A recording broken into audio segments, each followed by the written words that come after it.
बात नहीं, हश्र की भी बात मैं बताऊं। नबी मुकर्रम सल्लल्लाहु अलैहि वसल्लम इरशाद फरमाते हैं, एक सहाबी ने पूछा, आका हम आपको कहाँ ढूंढे क़यामत?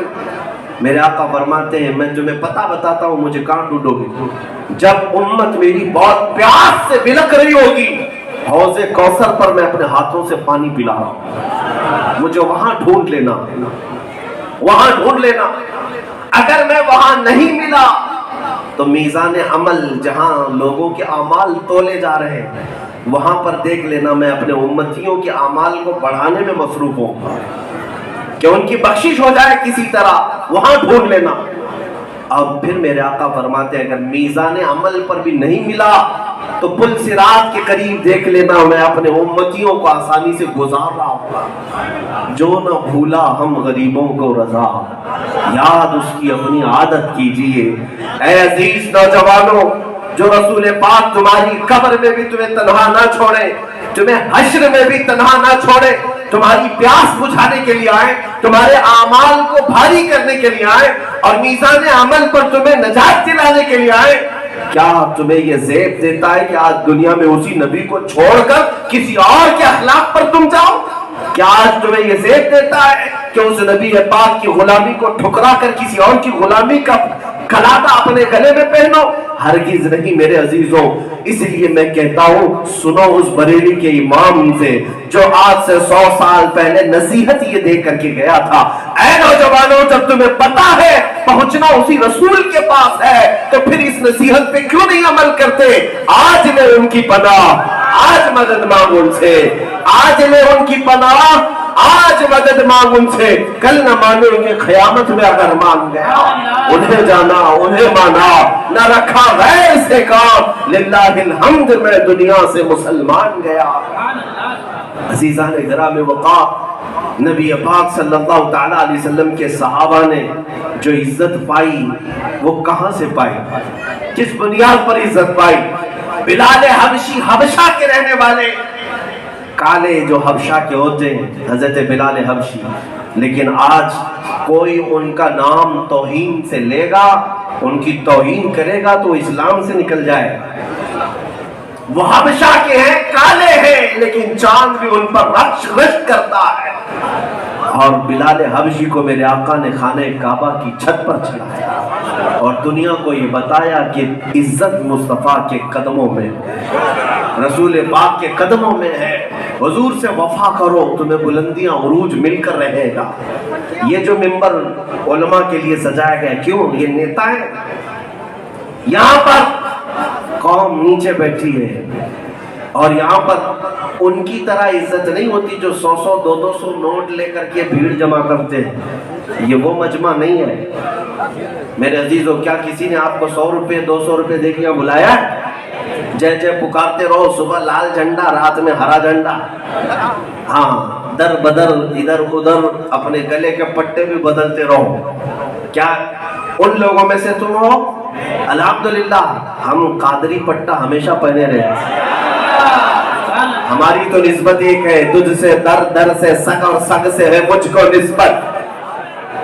मेरी गर्दन में भी है दूर का डोरा तेरा, गौसे पाक की गुलामी है, नबी पाक तक ले जाती है। लेकिन मैं आपसे ये कहता हूं कि ये वो मजमा नहीं जो 100-200 के लिए जमा किया गया है, ये वो मजमा है जो खुद अपनी कुर्बानी देने के लिए आया है। हाँ, यहाँ सबको पता है। और एक बात ये भी मैं बताऊं, मेरे खिताब सुनने के लिए आने वाले लोग वो अच्छी तरह से जानते हैं कैसी तकरीर सुनना है। जो लोग सुने होंगे या पहले हालात मालूम होंगे, उलमा भी, वरना बहुत सारे लोग करीब खड़े होने से भी डरते हैं कि इसके साथ खड़े होंगे कल केस हो जाएगा हमारे ऊपर भी। हाँ, फोटो में आ जाएंगे, पुलिस हमें भी तहकीकात करेगी कि मौलाना के पास क्यों खड़े थे। और मैं जानता हूं यहाँ सोच समझ करके आता है मजमा, और मिंबर पर बैठने वाले उलमा भी अच्छी तरह से सोच लेते हैं। ये वही खालिस लोग हैं जिनको अपनी मौत का खौफ नहीं, बल्कि ये वही खालिस लोग हैं जो चंदा इकट्ठा करने नहीं बल्कि अपनी गर्दन मेरे आका पर निछावर करने आए। अब जो बात अर्ज कर रहा हूं सुनो, ये इज्जत इन्हें क्यों मिली है? ये उलमा की इज्जत, या हमें जो कुर्सी मिली, کیا کوئی پارٹی کی وجہ سے، کوئی حکومت کی وجہ سے، کوئی دولت کی وجہ سے، کیا کسی بڑے خاندان کی وجہ سے؟ یہ جو کچھ بھی عزت ملی ہے وہ صرف اتنی ہے، یہ ناز یہ انداز ہمارے نہیں ہوتے، جھولی میں اگر ٹکڑے تمہارے نہیں ہوتے۔ یہ عزت جو ان علماء کو ملی ہے یا ہمیں ملی ہے، اس کے لیے برجستہ ہمیں یہ کہنا حق بنتا ہے، یا رسول اللہ جب تک بکے نہ تھے تو کوئی پوچھتا نہ تھا، جب تک بکے نہ تھے تو کوئی پوچھتا نہ تھا، تم نے خرید کر ہمیں انمول کر دیا۔ ارے ہم نے تو دیکھا ہے ہالینڈ، نیدرلینڈ، یورپ میں موجود پارلیمنٹ میں ڈسکشن چل رہا ہے منسٹرز کے درمیان، کس کو لے کر کے؟ بہت دور ایک ملک میں ویل چیئر پر بیٹھا ہوا ایک عالم، ویل چیئر پر بیٹھا ہوا معذور عالم، اس کو لے کر کے ہالینڈ نیدرلینڈ کے لوگ پریشان ہیں۔ پتہ یہ چلا کہ طاقت و قوت تخت کو نہیں کہا جاتا، طاقت و قوت عشق مصطفیٰ کو کہا جاتا ہے۔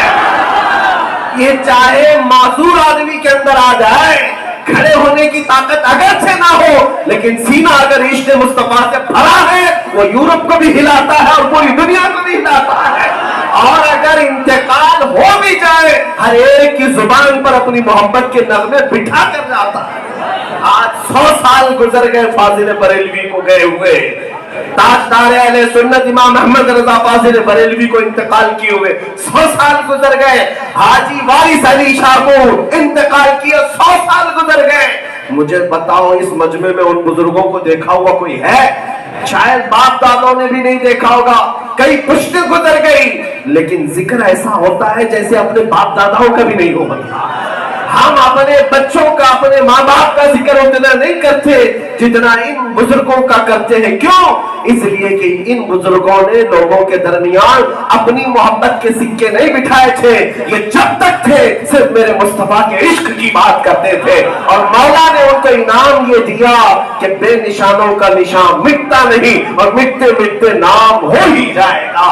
اسی لیے آج سے اپنی عادت یہ بنا لو، ان کتوں کے بھونکنے کے بعد اگر تم میرے مصطفیٰ کی مدح سرائی میں مصروف ہو گئے تو یاد رکھنا یہ کیڑے کہاں چلے جائیں گے پتہ نہیں چلے گا، لیکن تمہارا نام رہتی دنیا تک روشن ہی رہے گا کہ جب میرے مصطفیٰ کریم کی ذات پر یہ طوفان بدتمیزی لا رہے تھے، اس وقت اگر میدان میں کوئی میرے آقا کی محبت کی بات کر رہا تھا وہ تم تھے، یہ دنیا ہمیشہ یاد رکھے گی۔ اسی لیے ہم نے دیکھا ہے گستاخوں کے نام کس کو یاد ہے؟ 1400 سال سے گستاخیاں ہو رہی ہیں، حضور پاک کی شان میں گالیاں دی جا رہی ہیں، کتنوں کو یاد ہے؟ کون جانتا ہے ان کی گستاخیاں کیا ہیں؟ یہ بھی نہیں پتا۔ ہو سکتا ہے کچھ نام معلوم ہوں گے، ابو لہب، ابو جہل، عتبہ، شیبہ، وہ کیڑوں کے نام معلوم ہوں گے، لیکن کیا کہتے تھے یہ تو نہیں معلوم۔ حضور کو کیا کہتے تھے سب ختم ہو گیا۔ آج سے 100 سال پہلے بھی کتاب لکھی جا رہی تھی میرے آقا کی توہین پر، کہاں ہے وہ؟ کہاں ہے؟ مسلمانوں میں آپ سے پوچھتا ہوں، کیا یہ سارے گستاخ یاد رہ گئے سب کو؟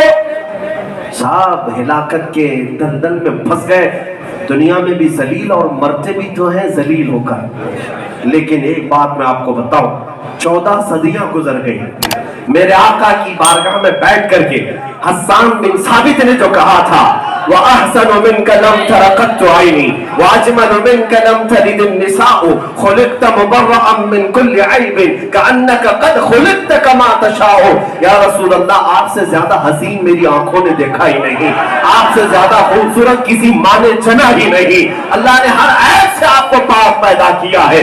یہ جملے 1400 سال پہلے کے ہیں، لیکن ہر عاشق کو آج یاد ہے۔ پتہ یہ چلا حضور کی گستاخیاں کرنے والے مٹ جاتے ہیں اور نام لینے والے ہمیشہ زندہ رہتے ہیں۔ مٹ گئے مٹتے ہیں مٹ جائیں گے آتا تیرے، یا رسول اللہ نہ مٹا ہے نہ مٹے گا کبھی، چرچا تیرا رہے گا یوں ہی ان کا چرچا رہے گا، بڑے خاک ہو جائے جل جانے والے۔ یا رسول اللہ تو گھٹائے سے کسی کے نہ گھٹا ہے نہ گھٹے گا، جب بڑھائے تجھے اللہ تعالیٰ تیرا۔